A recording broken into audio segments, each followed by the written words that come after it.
M Q M کے دولت خانے میں ہم حاضر ہوئے ہیں اور اپنے قائد میاں محمد نواز شریف کا خلوص سے بھرا ہوا خیر سگالی کا پیغام لے کے آئے ہیں۔ ویسے تو ماضی میں بھی ہمارے تعلقات دہائیوں پر محیط ہیں، ان میں اتار چڑھاؤ آتا رہا، مگر جب 2022 11 اپریل کو ووٹ آف نو کانفیڈنس کے بعد مخلوط حکومت بنی تو مخلوط حکومت میں جو شریک جماعتیں تھیں ان کے ساتھ ساتھ ایم کیو ایم کے ساتھ میرا بہت اعتماد کا اور احترام کا رشتہ ہمارا مزید مضبوط ہوا، اور ہم نے مل کر جو چیلنجز تھے بڑے شدید قسم کے، چاہے وہ سیلاب تھا، تاریخ کا سب سے بڑا سیلاب، چاہے وہ پاکستان کا ڈیفالٹ ہونے کا خطرہ تھا، چاہے وہ خارجی تعلقات جو تباہ ہو چکے تھے ان کو ریپیئر کرنے کا معاملہ تھا، اور جو معاشی اور چیلنجز تھے، جو مہنگائی کے چیلنجز تھے، ہم نے ان کو مل کر حل کرنے کی کوشش کی۔ لیکن میں یہ بات بلا خوف تردید کہنا چاہتا ہوں کہ ایم کیو ایم کے ساتھیوں کو میں نے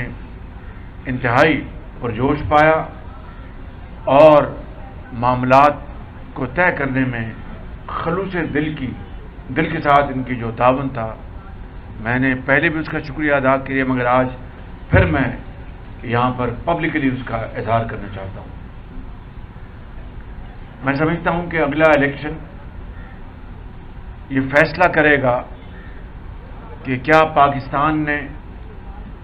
ترقی اور خوشحالی کی طرف جانا ہے۔ انشاءاللہ اللہ تعالیٰ نے چاہا تو یہی فیصلہ ہوگا، مگر جو قوتیں، وہ عناصر جو پاکستان کو سیاسی اور معاشی اور سماجی انتشار میں مبتلا دیکھنا چاہتے ہیں، ان کی سازشیں آج عروج پر ہیں، اور اس کا ایک واحد حل ہے کہ جو 4-5 سالوں میں جس برے طریقے سے دشنام ترازی، گالی گلوچ، ایک دوسرے کے خلاف بے بنیاد الزامات کی بوچھاڑ، اور سب سے بڑھ کر جھوٹ اور شبانہ روز جھوٹ بولا گیا، اور پاکستان کے معاشرے میں جو زہر بولا گیا، میں سمجھتا ہوں کہ اس الیکشن نے اس بات کا ثبوت مہیا کرنا ہے کہ اس ملک کے اندر سیاسی قیادت میں وہ شعور ہے، میں وہ حوصلہ ہے اور وہ ولولہ ہے کہ ان تمام معاملات کو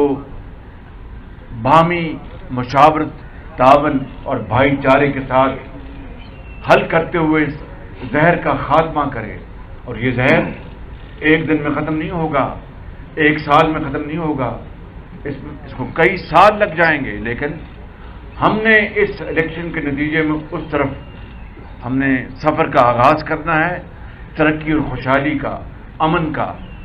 پاکستان کو اس کے کھوئے مقام کو واپس دلانے کا، پاکستان کو اس خطے میں ایسے ممالک جو ہم سے کوسوں میل پیچھے تھے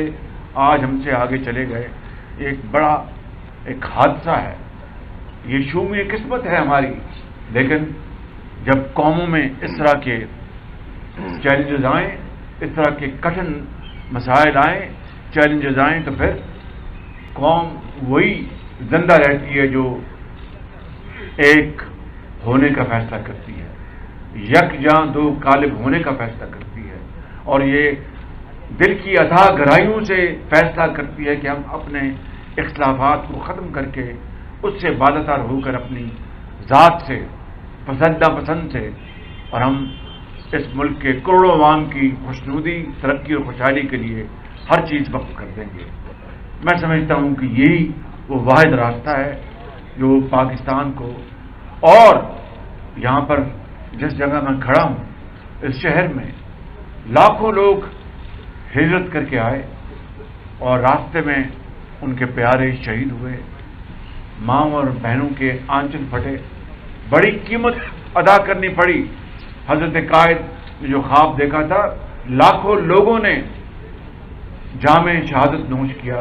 تب پاکستان مارج وجود میں آیا۔ آج 76 سال بعد بھی اس شہر قائد میں ہم کھڑے ہیں، دل پہ ہاتھ رکھ کے بتائیں کہ کیا ہم نے اس خواب کی تکمیل کے لیے کیا کیا۔ افسوس سے کہنا پڑتا ہے کہ ہم وہیں کھڑے ہیں جو ہم 76 سال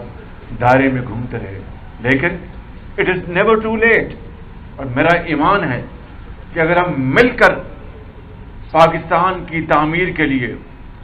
پاکستان کی ترقی کے لیے، 22 کروڑ عوام کی خوشحالی کے لیے، نوجوان نسل کو تعلیم کے زیور سے آراستہ پیراستہ کرنے کے لیے ان کے ہاتھوں میں کلاشنکوف نہیں بلکہ لیپ ٹاپ اور جدید علوم کی کتابیں ان کے ہاتھوں میں تھمائیں، تاکہ وہ بھی دنیا میں اور پاکستان کے اندر اپنے جوہر دکھائیں، یہ کام کوئی فرد واحد نہیں کر سکتا، یہ صرف اور صرف شراکت داری اور ٹیم ورک سے ہوگا۔ اور میرا ایمان ہے، اور یہ شہر کراچی میں آج صبح بھی میں نے پریسر میں کہا اور کل بھی، but I want to say even at the cost of reputation, کہ یہ پاکستان کا سب سے بڑا کماؤ شہر ہے۔ تجارت، صنعت کاری، کامرس، ٹریڈ، بینکنگ کا یہ مرکز ہے، شپنگ کا یہ مرکز ہے، کھربوں روپے